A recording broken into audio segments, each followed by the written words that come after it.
Assalamualaikum warahmatullahi wabarakatuh. Selamat pagi Sobat Bidar. Kita bertemu lagi di mata kuliah Interpersonal Skill. Nah, pada pertemuan kita minggu ini kita akan membahas tentang keterampilan umpan balik dalam berkomunikasi. Ada keterampilan mendengar dan ada juga keterampilan untuk mendengarkan. Apa sih bedanya? Mendengarkan merupakan proses aktif menerima rangsangan seperti stimulus suara melalui telinga dengan tujuan beberapa alasan.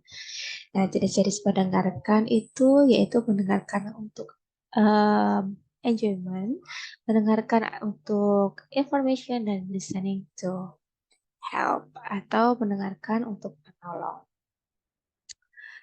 Hambatan-hambatan dalam mendengarkan itu ada beberapa. Yang pertama, kita itu sibuk dengan diri sendiri, kemudian terbias oleh faktor-faktor eksternal dan adanya asimilasi atau menyalah pembicaraan, kemudian faktor kawan ataupun lawan. Nah, biasanya kalau kawan tadi itu didengarkan dengan sesama, tapi kalau lawan itu biasanya kita akan sungkan untuk mendengarkan. Kemudian kita mendengarkan apa yang disukai saja. Hakikat dari mendengarkan yaitu merupakan proses yang aktif tetapi tidak pasif, tidak terjadi begitu saja tetapi harus dilakukan dan disadari. Kemudian menuntut tenaga dan komitmen. Nah, mendengarkan menyangkut penerimaan rangsangan berbeda dengan mendengarkan yang merupakan proses fisiologis. Kemudian mendengarkan tidak terbatas hanya pada isyarat-isyarat verbal, tetapi mencakup semua isyarat yang dapat didengar. Dan mendengarkan adalah keterampilan yang sangat penting dalam segala bentuk komunikasi antar manusia.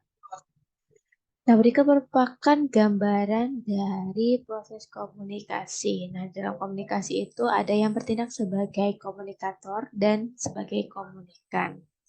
Kemudian biasanya antara komunikator dan komunikan itu akan ada beberapa gangguan yang terjadi seperti kebisingan atau salah pengertian sehingga feedbacknya nanti itu tidak sesuai dengan apa yang diharapkan. Waktu yang digunakan untuk mendengarkan. Dari dua peneliti yang menurut Rankin dan Bakar, mendengarkan adalah aktivitas yang terbanyak menghabiskan waktu kita pada setiap harinya. Jika kita mengukur tingkat kepentingan suatu kegiatan menurut waktu yang kita gunakan untuk kegiatan mendengarkan, maka mendengarkan merupakan kegiatan komunikasi yang paling penting. Kebanyakan dari manusia adalah pendengar yang buruk, tetapi kita tidak dapat memperbaiki efektivitas pendengaran tersebut.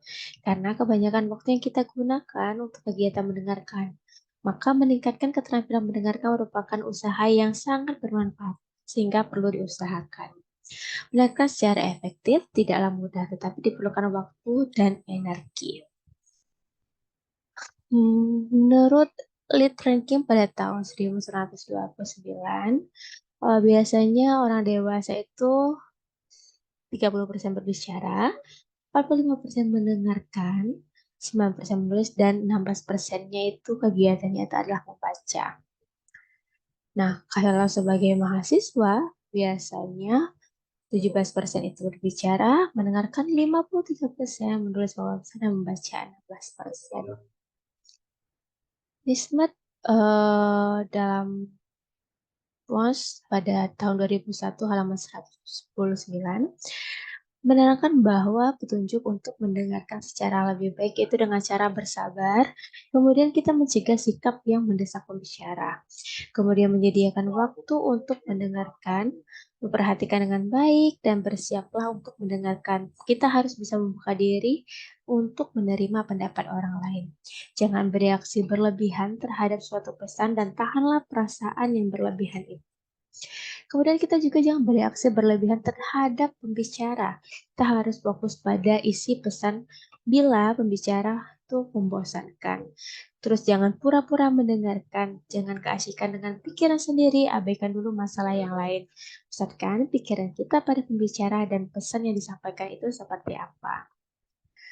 Fungsi mendengar dalam kehidupan, yaitu untuk membantu dalam cara tepat dalam berkomunikasi, kemudian membangun kepribadian, membangun hubungan yang lebih erat, dan membantu kita dalam pekerjaan biasanya. Dan terakhir untuk meringankan beban orang lain. Nah, pendengar yang aktif itu yaitu bisa mendengarkan untuk mengartikan atau mengerti apa yang dibicarakan. Kemudian mendorong staf atau petugas untuk bisa ikut berbicara dan menumbuhkan perilaku untuk bisa mendengarkan dengan baik. Namun, ada beberapa feedback atau perbalik biasanya dalam mendengarkan. Tekankan sisi kebaikan, redam kesan jawaban yang salah, kemudian berikan alasan yang kebaikan, kemudian untuk menumbuhkan motivasi yang positif. Analisa kekurangan untuk berikan alasan yang lebih spesifik dan tanggapan spesifik seperti objektif, realistik, dapat diterima. Kemudian kita bisa memberikan komentar yang berorientasi kepada jawaban, bukan berorientasi kepada orangnya. Kemudian kita mengikuti feedback dengan perilaku mendengar yang efektif dan menyesuaikan tanggapan dengan situasi yang terjadi. Kemudian kita bisa memberikan penghargaan. Nah, Sobat Bidar, sekian dulu pertemuan kita pada minggu ini. Kita lanjutkan di pertemuan berikutnya. Saya akhiri dengan wassalamualaikum warahmatullahi wabarakatuh.